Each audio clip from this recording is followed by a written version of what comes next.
Tale of Peter Rabbit, published in 1902, was Beatrix Potter's first book, and expanded from an illustrated letter she had sent to a young friend who was ill at the time.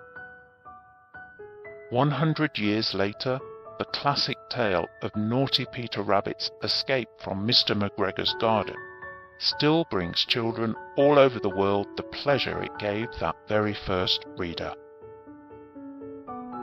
Peter lived with his mother and sisters, Flopsy, Mopsy, and Cottontail. He was always being told he could play anywhere in the woods, but must not go into Mr. McGregor's garden, because his father was caught there and put in a pie by Mrs. McGregor. "Now, my dears," said old Mrs. Rabbit one morning, "you may go into the fields or down the lane, but don't go into Mr. McGregor's garden."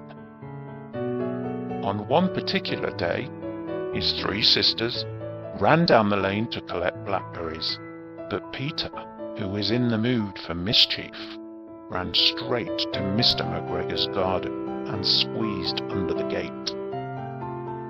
He danced among the lettuces and carrots, eating something from every plot, having a wonderful time greedily stuffing himself until he had a tummy ache.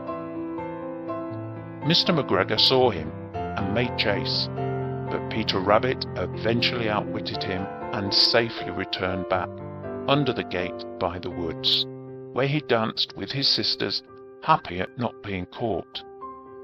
This time, they all ran home again as fast as they could scamper. His mother put him to bed after a dose of chamomile tea. As she gave him the medicine, he didn't like the taste and gulped, then shivered. His mother said, "Too many blackberries? 1 large spoonful to be taken at bedtime. Good night, Peter Rabbit."